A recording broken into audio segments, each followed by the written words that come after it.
देवाने तुम्हाला जे दिलंय त्याचा एक कण बरोबर न्यायचा नाही, एक कण.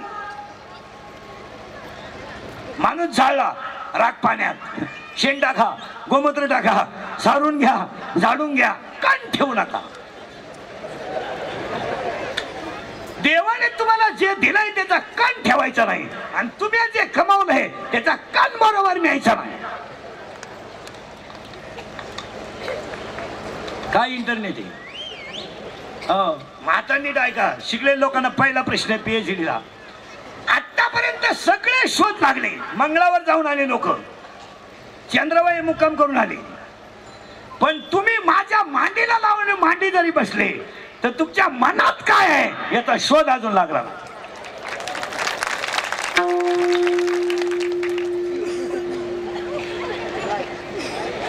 करा PhD. किती दिवस शाळेत जाय, पण शाळा काय नरलच कळणार नाही तर तुला कवा कळणार. 2 4 शोध लावायचे बरं का तुम्हाला. 2 रक्ताच्या पिशी कळल्या लोकांना, तांबड्या पिशी, पांढऱ्या पिशी. रक्ताचे गट कळले, AB आणि O. रक्त गट कळला, हिमोग्लोबिन मुळे रक्त लाल आहे हेही कळलं, पण रक्त बनवायचा कारखाना कोणाला काढता आला नाही. जो आला नाही त्याचं नाव देव आहे. 3 झाडं लावा, झाडं लावा. इंग्रज गेल्यापासून झाडं लावतोय आपण, परत इंग्रज यायची वेळ आली. दरवर्षी जून महिना आला खड्डा तोच उकरा लावा, मी आलं झाड. एवढी लावलेली वाक्य नाही का, झाडं लावू नका, लावलेली जगवा. पेपरला येण्यापुरती झाडं लावू नका, जाहिरातीपुरते लावू नका, प्रसिद्धीपुरते लावू नका. प्रत्येक व्यक्तीनं मी भारताचा नागरिक आहे म्हणून एक झाड जगवा आणि लावलेले जगवा. पेपरला येण्यापुरते फोटो देण्यापुरते लावू नका. झाडं कमी झाली. मग शाळेत जाणाऱ्या तिसरा प्रश्न आहे सगळ्यांना, रक्तपाण्याचा कारखाना कोणी काढला नाही. 3 मुळात घातलेलं पाणी वर शेंड्यापर्यंत गेलंच कोणत्या इंजिनियरच्या कन्स्ट्रक्शनला. जा शाळेत.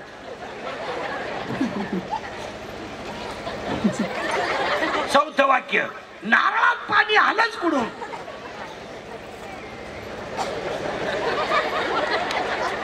जपल शाळेत.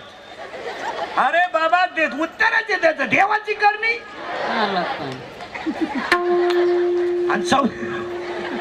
उद्या बाळ जन्माला येणार आहे, आदल्या दिवशी आईच्या असताना दूध तयार आहे. काय देव, एखादं कमकुवत मेंदूचं म्हणेल घडू शकतो, नैसर्गिक आहे. नैसर्गिक आहे तर पोराच्या बापाला का नाही? त्याचा निमा वाटा आहे ना. मग एक टाइम पोरग त्याच्या आईला पेलं पाहिजे, एक टाइम त्याच्या बापाला पेलं पाहिजे. पण त्याच्या बापाला पोरग का पेत नाही? 9वा अध्याय, म्या बोलविल्या वेद बोले. अरे याला कुणीतरी चालवतोय.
इथे नाचलं पाहिजे, अवलादी डांबरीवर नाचते. बाई वाड्या वेण राहतो भाड्याच्या घरात.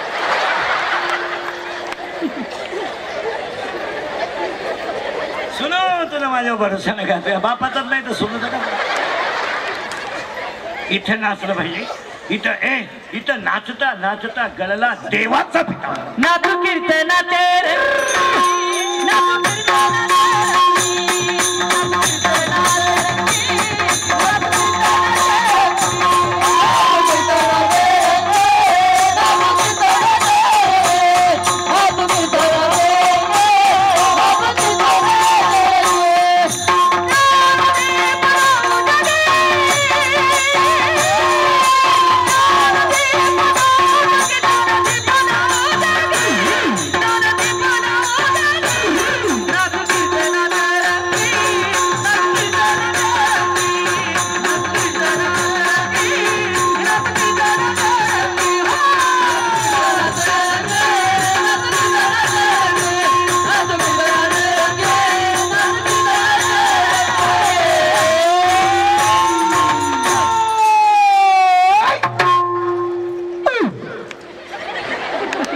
काय डीजे लावायची ग इथे नाचलं पाहिजे इथं नाचता नाचता इथं नाचता नाचता गळला देवाचा इथं जनाबाई नाचते इथे मीराबाई नाचते नाचण्यासाठी आलं चला चिंता विंता काही करायची नाही फक्त एकच औषध आहे चित्ती असू द्यावे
आजीबाई म्हणते मी गेलो पप्प्याचं कसं होईल तू जाणं गरजेचं आहे तूच पप्प्याची बिस्किटं खातीन तू काय पप्प्याची चिंता करते काही चिंता करायची नाही हो एक वाक्य झालं तेव्हा चिंता करायला कोणाचंही कोणा वाचून काही राहत नाही आपण हलवलं भ्रम आहे मी गेलो काय होईल तू जाऊन पाहाय 8-10 दिवस माणसं म्हणतात काय काय होत नाही रामकृष्ण आले गेले तेने जग का ओसची पडले ज्याला पळभर म्हणतील हाय हाय एक वाक्य सांग का देव तुम्हाला त्या कामासाठी खाली पाठवणारच आहे आणि तेवढं तुमच्याकडून करून घेणारच आहे देव एकाला देत असतो असं कुणालाही काही द्यायला मोकळा नाही देव या जगात माईकवर भाषण करायला किती मेले माणसं माईक तुटस्तवर भाषण केली लोकांनी माईक तुटस्तवर माईक बंद झाले पण माणसं हटले नाही पण स्वर्गीय श्री बाळासाहेब ठाकरेंनंतर भाषणाची लकब कोणाला जमली नाही भाषण जाऊ दे भाषणाचे पाठ करून लिहून आणून 13 पानं बोलतील पण दुसऱ्याच्या हृदयाचं छेद घेणारं भाषण त्यांच्यानंतर कोणाला जमलं नाही आणि जमणारही नाही तसे कपडे घालाल तुम्ही त्याचे कपडे घालाल तसे ऍक्शन कराल तसं ग्राउंड तयार कराल पण ते नाही एकदाच देवा असं कोणालाही काही द्यायला येणं नाही देव एकदाच येतो जगाच्या पाठीवर महाराज किती माणसं भाषण करणारी होतील पण प्रत्येकाच्या हृदयात जाणारं भाषण बाळासाहेब ठाकरेंनंतर कोणाला जमलं नाही जाऊ दे देव बिचाऱ्या चांगल्या लोकांना आयुष्य कमी देतो ही माणसं 15-20 वर्ष लागत होती अजून देव त्यांना ठुत नेत नाही आणि ज्यांची अडचण आहे त्यांना नेत नाही ज्यांची समाजाला गरज आहे त्यांना ठेवत नाही आणि ज्यांनी समाज लुटून आणला नेतच नाही ना त्यांना उलट म्हणजे अजून होऊ दे एक गेम. देव किती विचित्र आहे पहा महाराज. पण एक ध्यानात ठेवा, वाक्य लिहून ठेवा बाळासाहेब ठाकरेंच्या बाबतीत आणि दिघे साहेबांच्या बाबतीत. जी माणसं स्वतःसाठी जगतात, जी माणसं स्वतःसाठी जगतात ती जिवंत असून मेलेली असतात, आणि जी दुसऱ्यासाठी जगतात ती कधी मरत नसतात. मरत नसतात. त्यांच्या नावावर आपलं पोट भरत आहे. ते किती मोठे असतील. आपल्याकडे त्यांच्यातलं काय आहे, फक्त नाव घ्यायचं बस. मला एक सांगा, त्यांच्या नायक वाक्य ध्यानात ठेवा. हनुमंतरायाचा जन्म नीट आहे का बरं का. हनुमंतरायाचा जन्म झाला नसता ते काही फरक नसता पडला. राम जन्माला येणारच होता. राम जन्माला येणारच होता. सीता जनकाच्या घरात येणारच होती. रावण सीतेला पळून नेणारच होता. त्यात अडचण नव्हती. अडचण नव्हती. फक्त अडचण काय झाली असती नीट आहे का.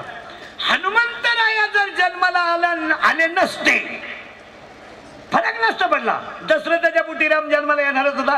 दशरथाला शाप घडणारच होता. राम वनवासाला जाणारच होता. स्वयंवरात सीता जिंकणारच होता. रावण येणारच होता. सीतेला पळवणारच होता. या गोष्टी घडणार होत्या. पण एक सीतेला सोडवणारा दुसरा कोणी नसता. आणि सीतेला सोडवलं जर नसतं तर रावण कधी मेला नसता. रावण मेला नसता का. त्याला अमृत कुपी होती. अमर होता तो सीतेचा स्वयंवर जिंकायला गेला तेव्हा 90 वर्षाचा होता. तो काय असा साधा होता का. आणि सीता तेव्हा 18 वर्षाची होती.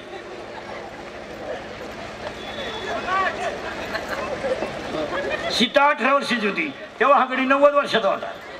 आणि रामाने सीता जिंकली तेव्हा राम 25 वर्षाचा होता आणि सीता 18 वर्षाची होती. मी बाकी त्यांनी 18 वर्ष लग्नाचं वय का म्हणतो.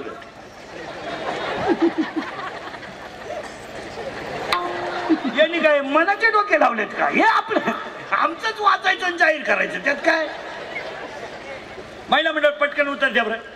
शंकर कशा फिरतो. शंकर शंकर शंकर शंकर नदीवर जे बैलाव.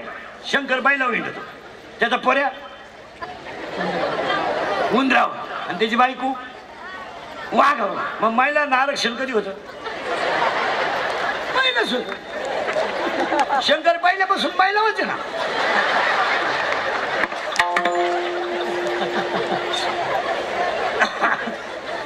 आणि पार्वती पाय आता बघ आताही तसंच आहे ना. शंकर पोरं सांभाळतो. पार्वती स्कूटीवर मीटिंगला गेली. काय बघा नवीन काय नवीन बरळूच नका. काय नवीन केलं. शंकर पहिल्यापासून.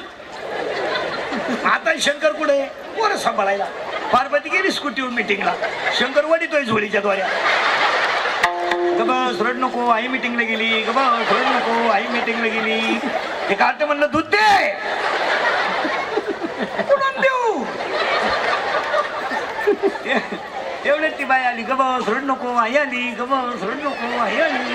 गबस रड नको आई आली. गबस रड नको आपली आई आली. नवीन काय नाही मला. मग एक मुद्दा सांगायचा मला नीट आहे का बरं का. राम जर हनुमान जन्माला आला नसता तर रावण मेला नसता. आणि रावण जर मेला नसता तर आतापर्यंत राज्य रावणाचंच राहिलं असतं. कारण तो अमर होता. आणि मग तुम्ही मी जर भेटलो तर राम राम म्हणलो नसतो. रावण रावण आपण म्हणू रावण रावण रावण लंकेश की जय हो. आपण म्हणलो नसतो सीताराम की जय हो किंवा राम सीता की जय हो. राम राम नसतो म्हणलं आपण. देवी माते प्रार्थना आहे माझी एक. काय मागत नाही करू नका. क्षत्रिय मी मागते देवी माते मला असा मुलगा दे का तो मुलगा जर जन्माला आला तर जे तुझं नाव आहे ते माझ्या मुलाला ठेवेल. म्हणणारी होती जिजाऊ. म्हणणारी होती जिजाऊ. जन्माला आले शिवाजी राजे आणि देवी होती शिवाजी. जर शिवाजी महाराज जन्माला आले पण आईच्या वनवासासाठी पण राष्ट्र सुखी करून गेले. हनुमान जन्माला आला अंजनीच्या तपासाठी, पण उघड्या लोकांना राम राम म्हणायला लावून सीता सोडवायला आलं नव्हतं. अशी उरफाटी वाक्य नाही बोलायची कधी. गपचिप राह. नसता आला तरी घडणार होतच ना, घडणारच होतं. त्याच्यात काय एवढं होतं. पण आई जिजाऊ नये जर नवास केला नसता तर शिवाजी महाराज जन्माला आले नसते. आणि शिवाजी महाराज जर जन्माला आले नसते, आज आपण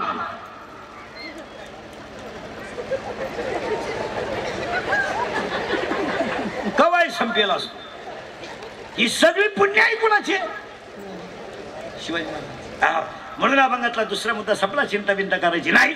अभंगातला तिसरा मुद्दा. आज गायक वादक गुणीजन मंडपवाले माईक सिस्टीमवाले सगळ्यांच्या उपस्थितीमध्ये आनंद दिघे साहेब यांची जयंती, स्वर्गीय बाळासाहेब ठाकरे यांची जयंती. कार्यक्रमाचे आयोजक विजयजी भगत साहेब शिवसेना शहर प्रमुख, मिलिंद भोईर उपशहर प्रमुख शिवसेना शहर शाखा शहापूर. कार्यक्रमाचे आयोजक संयोजक ग्रामस्थ भजी मंडळ गायक वादक गुणीजन सगळ्यांना धन्यवाद. आणि ह्या दोन विभूतींना यांना आपण 4 शब्द सांगतो. जंगलात हरणांचे कळप आहेत पण सगळ्या हरणांच्या नाभीत कस्तुरी नाही. सगळे जगात हरणांचे कळप आहेत पण सगळ्या हरणांच्या नाभीत कस्तुरी नाही. सगळे हत्तींचे कळप आहेत पण सगळ्या हत्तींच्या मस्तकात मोती नाही. सगळे गायांचे कळप आहेत पण सगळ्या कपिला नाहीत. आणि सगळ्या कपिला आहेत पण कामधेनू नाहीत. आणि सगळे गाय आहेत पण कपिला आहेत पण कामधेनू नाहीत. सगळी जंगलात झालंय पण कल्पतरू नाही. अनेक राजकारणात मातंबर झाले पण ह्या जोडीसारखी जोडी नाही. पुन्हा नाही. आणि त्यांच्या जयंतीचा कार्यक्रम करणारे तुमची शिवसेना प्रमुख, शहर प्रमुख, उपप्रमुख सगळ्या धन्य. त्यांना सगळ्यांना धन्यवाद देण्याचं कारण आहे महाराज, स्मरण म्हणून कार्यक्रम ठेवला. आणि ते आपलं काम आहे. ज्यांनी आपल्यासाठी काही केलंय त्यांच्यासाठी तर आपण काही करू शकत नाही, पण निदान त्यांच्या उपकाराची जाणीव तरी आज झाली. आणि आजचा कार्यक्रम म्हणजे स्वर्गीय आनंदी दिघे आणि ठाकरे साहेबांच्या जयंतीचा नाही, हा त्यांनी आपल्यावर केलेल्या उपकाराच्या उतराई होण्याचा कार्यक्रम आहे. जग परमिष्ट आहे. जगाचा विषय सोडून द्या. जगाला काही घेणं नाही तुमचं. राजकारणी लोक ध्यानात ठेवा, तुम्ही समाजाच्या भरोशावर राहू नका. विचित्र मंडळी ही मंडळी तोंडावर येते. यांच्यासाठी तुम्ही किती कामं करा. यांना नळ आणा, यांच्या तोंडात नळ घाला, गॅस फुकट द्या, आधार कार्ड द्या, काही द्या. हे आदल्या रात्री 100 मागणारच. हे नमुने आहेत. ही मंडळी त्या बजेट मधली नाही. तुमचं काय मत? ही स्वाभिमान विकलेली माणसं आहेत. ही लाचार झालेला समाज. यांनी शिवाजी राजे होते तेव्हाही तेच केलं. शिवाजी महाराजांना सगळ्यात जास्त त्रास बाहेरच्या मंडळीला नाही दिला. आपल्याच तुकोबारायांचा सगळ्यात जास्त छेड आपल्याच मंडळीने केला. ज्ञानोबारायाला सगळ्यात जास्त त्रास आपल्याच मंडळीने दिला. आणि आता सगळ्या पुढाऱ्यांना सगळ्यात जास्त लुटणारी जनता. एकदा माणूस जर निवडणुकीला उभा राहिला महाराज, पुन्हा उभं राहिला वाचनच होती नाही. पार त्याला सुपडा साफ करून मोकळे. हे विचित्र मंडळी. हे काय करतील? चौघांचे पैसे घेतील, 5चं बटन माझे. रसा एकाचा पितील, जुलाब करा दुसऱ्याकडे. क्वालिटी महाराज यांच्यासाठी तुकोबारायने एक अभंग लिहिलाय. तुका म्हणे मेलो सांगता सांगता. तुका मला म्हणले कटाळो मी यांना. माझी एकच इच्छा आहे, मी यांना दिसू नये. आता दिसू नये ज्यांना ऐसे करीणार. ही मंडळी साधी नाही महाराज. हो, तू ह्या मंडळीचं असं आहे, समोर दिसलं का त्याला राम राम. 100 मत आहे. चांगली चांगली माणसं मतदानाचे पैसे घेतात मला. देशमुख पाटील हलकट क्वालिटी. ते संध्याकाळचं नियोजन कोणा 5 आहेत आपले. 5,000 आनंद पण नको लय हलकट. आता इथून पुढे राजकारणी लोक सगळे ध्यानात ठेवा. कार्यकर्ते बिरेकर्ते या ठाकरे साहेबांची जयंती करताना, दिघे साहेबांची जयंती करताना इथून पुढे समाजापुढे प्रकर्षानं काही मुद्दे आणले पाहिजेत. त्यातला पहिला मुद्दा आहे, लोकांना मतदानाचं महत्त्व अजूनही कळलं नाही. ते 100% कळणं गरजेचं आहे. 100% मतदान हे 100% तुम्ही कुणालाही करा, त्याच्याशी आम्हाला काय घेणं नाही. आम्ही त्याच्यापासून वेगळे, आमचा पक्षच वेगळा आहे. आणि मी तर सगळ्या पक्षाचा कार्यकर्ता. आपण सगळ्यांना सारखंच पाहणारी माणसं आहे आणि कुणी कुणालाही सिनेमी सारखंच पाहावं. काय म्हणते सारखं पाहिजे. वारकऱ्यानं कधी ध्यानात यायचं, हा भारी तो भारी कधी म्हणायचं नाही. आपल्याला काय करायचं, कोणी वाचलं तर गाथाचे, कुणी वाचलं तर गाथाचे, कुणी पारायणाला बसलं तर ज्ञानेश्वरीचे. वाक्य नीट आहे का? इथून पुढे शाळेत, गावात, वाडी वस्तीवर मतदानाचं महत्व कळलं पाहिजे. मतदान जेव्हा 100% होईल तेव्हा तुम्हाला पाहिजे ती व्यक्ती निवडून येईल. 65 आणि 60 मध्ये हे कधीच घडणार नाही. 60% तुम्हाला पाहिजे तो माणूस येईलच कसा? कसं काय येईल? 30% त्यांचे राखीव आहे, शाळा त्यांच्या आहेत, डेऱ्या त्यांच्या आहेत, बँक त्यांच्या आहेत. तुम्ही काय आलाय? 100% होईल तेव्हा योग्य चाचण्या लागेल. आणि तो सुट्टीचा दिवस धरू नका, स्वाभिमानाने जगा, पण त्या दिवशी खात्रीशीर मतदान करा. काय मध्ये पायी पायी जा, कुणाच्या गाडीवर बसू नका, कुणाचा 1 रुपयाचा चहा पिऊ नका, कुणाला रामराम घालू नका. योग्य व्यक्तीचं बटन दाबा आणि इज्जत मध्ये घरी या. रुपया कुणाचा घ्यायचा नाही आणि चहा त्या दिवशी प्यायचाच नाही. तरी आलेवा पातेले पे, दुसऱ्याचा प्यायचं नाही. 4.5 वर्ष नाही 5 वर्ष तुम्ही गावात छाती काढून चालू शकता. आता तुम्ही कांडी झालेली माणसं, मी आता माया पुढे हसत नाही तर हसायचोगी परिस्थिती नाही तुमची. मतदानाचं महत्व कळलं पाहिजे. आणि हे एज्युकेटेड लोकांनी अडाण्यांना कळून दिलं पाहिजे. काय म्हणजे शिकलेले तसेच येतो. तुम्ही उत्तर द्या आता पटकन. शिक्षक मतदारसंघामध्ये मतदान कोणाचं असतं? शिक्षकाचे. आता ते अडाणी आहेत का? शहाणे शहाणे, त्यांचा आमदार कोण असाय पाहिजे? शिक्षक. तोही कधी होत नाही, त्यांना त्यांचंही कळत नाही. काय शिकिता वांग लोकांना? काय बावल्याचा बाजार आहे. शिक्षक म्हणल्यावर तो अडाणी काय आहे? बुद्धिमान माणूस आहे तो. बरं त्यांचा आमदार कोण पाहिजे? होतच नाही. त्यांनाही कळा ना आपण चपाती संघ काय खातो. आता त्याच्या पुढचं ऐकल्यावर तो डोकंच बंद होईल. पदवीधर मतदारसंघामध्ये मतदान कोणी करत असतं? पदवीधर. हाय ब्रिलियंट मतदान येते. हाय ब्रिलियंट सांगायची गरज आहे का? 90-82 पेमेंट आहे. 2 वर्षापूर्वी आपलं झालं धुळे नंदुरबार 55% झालं फक्त. 55 कोणचं? मग पदवीधर 45% मतदान करते नाही. काय 10वीला इतिहास नागरिकशास्त्र वांग शिकील तो. यांना स्ट्रिक केलं पाहिजे महाराज. यांची यादी काढली पाहिजे मतदान न करणाऱ्याची. यांना 2-3 महिने सस्पेंड केलं पाहिजे. हे घरी ठेवले पाहिजे. यांना लोकशाहीची किंमत कळली पाहिजे. 2-3 त्या दिवशी तर तुझं नाव येईल आणि कोणी मतदान केलं हे कळत आहे. त्याची स्लिप काढा. हे नव्हतं का त्या दिवशी? 2-3 महिने सस्पेंड करा. पॉईंट भरू द्या दुसऱ्याला 2-3 महिने. याला कळू द्या ना इतिहास घटना काय असते, कळू द्या. आता त्याच्या पुढचं ऐकल्यावर डोकंच बंद होईल तुमचं. त्याच्यात 9,000 बाद आहे. कोणची? मग द्वात्रे गडी बारा नाही का? 1000 घेतो पण फिट ठोकीतो.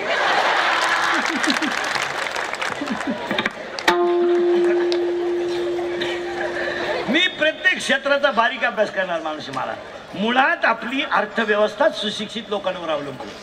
धर्म टिकवणं. आता इथून पुढे ठाकरे साहेबांची जयंती करताना महिला मंडळ. आता तुम्ही सगळ्या क्षेत्रात पुढे आहेत.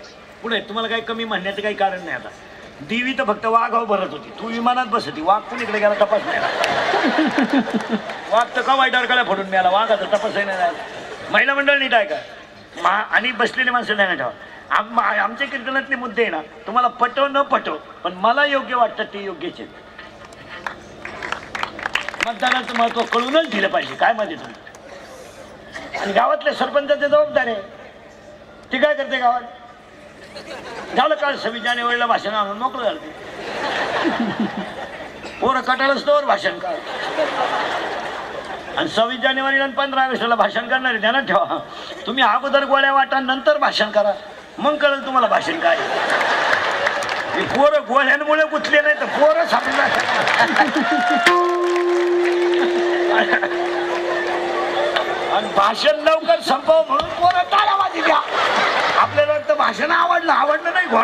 पोर नाही म्हणा. ही प्रत्येक माणसं आहे. मला सांगा तुम्ही हा म्हणा नाही तर नाही म्हणा, योग्य नाही आहे, योग्यच आहे. दुसरा मुद्दा महिला मंडळ. MPSC तुम्ही दिली, आमदार तुम्ही आहात, खासदार तुम्ही आहात, महापौर तुम्ही आहात, नगरसेवक आहात, राष्ट्रपतीपर्यंत महिला आहे. तुम्ही एक काम करा, माझं ऐका फक्त. अनेक महिला एकत्र येऊन, शहरातल्या महिला, ग्रामीण ठाकरे साहेबांची जयंती असेल, दिघे साहेबांची जयंती असेल, शिवाजी महाराजांची जयंती असेल, या चांगल्या कार्यक्रमाला गरीबातल्या गरीब महिलांचं हिमोग्लोबिन टेस्ट झालं पाहिजे. अजूनही आमच्या गरीबाची बायको आजारी आहे पण परिस्थितीमुळे ट्रीटमेंट घेत नाही. यावर तुमचं काय मत आहे? तिची मुलगी 12वीला आहे, तिचा मुलगा 10वीला आहे, महिन्यावर परीक्षा आली आहे, तिला मणक्याचा त्रास आहे, ती थोडी रडते रात्री झोपताना, पण सकाळी मुलीला डबा करून देण्यासाठी उठतेच. ती म्हणते राहिले तरी किती 15 दिवस राहिलेत, माझ्या मुलीचा एखादा विषय राहिला तर मग माझ्या आजाराचं काय घेऊन बसले. ती परिस्थितीमुळे ती प्रगट करत नाही. परिणाम त्यांचं हिमोग्लोबिन टेस्ट करून त्यांना जर ट्रीटमेंट दिली तर ही सगळ्यात मोठी ठाकरे साहेबांची जयंती होईल, सगळ्यात मोठी. मग दिघे साहेबांचा जन्म कशासाठी होता? आयुष्यभर न वाकणारा माणूस होता महाराज. राजकारणामध्ये शेवटच्या स्टॉकापर्यंत कधी न वाकणार, हे वागच होते महाराज. ही माणसं वागत होती, वाकले नाही महाराज. 48-40 वर्ष राजकारणात राहणारे मुंडे साहेबासारखा माणूस 5 वर्ष गेले नाही तर आयुष्यभर विरोधात राहिला कधी पण वाकला नाही. हे काय असे आपल्यासारखे का सकाळी एखादं खायचं दुपारी एखादं, हे निष्ठावंत माणसं होते. आता निष्ठा नाही, आता कार्यकर्ते निष्ठानिष्ठीचे. आता काय, आता कार्यकर्त्याचं काम केलं नाही तर मिटला विषय. आता काय कार्यकर्त्याला गेलं नाही. आता कार्यकर्त्याला जर आमदार साहेबांना फोन केला, हो माझी मुलगी आजारी आहे साहेब, जर म्हणले सकाळी पाहू, तो कार्यकर्ता लगेच म्हणतो. मला म्हणतात भावला ठेवतो की मी 6 वर्ष तुमच्या मागे हिंडलो, दुसऱ्या पक्षात तुमचं बघा, तुम्ही 7-8 जण घेऊन चालला तिकडं. आता नाही. महिला मंडळ हिमोग्लोबिन टेस्ट काळाची गरज आहे की नाही बोला. व्हायला काय महाराज. अजून आपण किती पुढे जरी गेलो ना तर गरिबीने आणि संस्कृतीनं, गरिबीनं खचलेली माणसं फक्त भगवंताच्या विश्वासावर जिवंत आहेत. बिचारे प्रगट करत नाही. मुलगी आजारी आहे, नाही जमत. अजून एक काम महिलांनी केलं पाहिजे. दुसरं काम, हीच खरी दिघे साहेबांची जयंती होईल. तुम्हाला पटणार नाही पण तुम्ही घरी गेल्यावर थोडं निवांत चिंतन करा. आजही झोपडीमधून 12वीला पहिली येणारी मुलगी नाहीये. अजून 6 किलोमीटरवर शाळेला 10वीला येऊन 80% मार्गाने मुलगी नाहीये. नाही आहेत ना. आमच्या खेड्यातल्या मुलीला एखादा विद्वान डॉक्टर नर्सिंग बोलून आमच्या मुलींना आरोग्याचं शिक्षण व्याख्यान देण्याची गरज आहे. आज आमची मुलगी कराट्यात येत नाही असं नाही.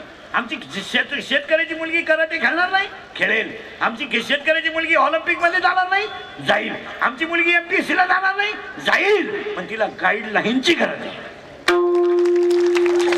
शहरातल्या पोरींसाठी काही करू नका, त्याच्या बायकांसाठी काही करू नका. त्याला काय रोग नाही राहणार. लिफ्टनं वर जातील, लिफ्टनं खाली, मणक्यात गॅप, डोळ्याला अंधारे आहेत. अगं तू जगती तरी का जर त्यालाही मोकळं करीना तोही गुंतून तुला, त्याला दुसरी करता येणार तोही मारणं काय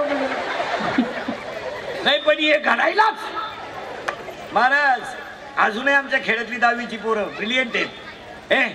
पण 10वी नंतर पुढे काय याचं मार्गदर्शनच आमच्या पोरांना नाही. भांडे घासणारीचा मुलगा 10वीला 82% मार्क पाडले त्यानं. तो मुलगा सायन्स आहे का आर्ट्स आहे? सायन्स आहे. 82% मार्क आहे. तो ऍडमिशन घ्यायला शहापूरला आला, रांगेत उभा राहिला. 2-4 मित्र भेटले, ओळखी झाल्या. ते झालं कुठे घेतलं ऍडमिशन? आर्ट्सला. घ्या आमच्या बरोबर, एकत्र येऊन जाऊन हे करू. त्याची क्वालिटी कोणती आहे? सायन्स.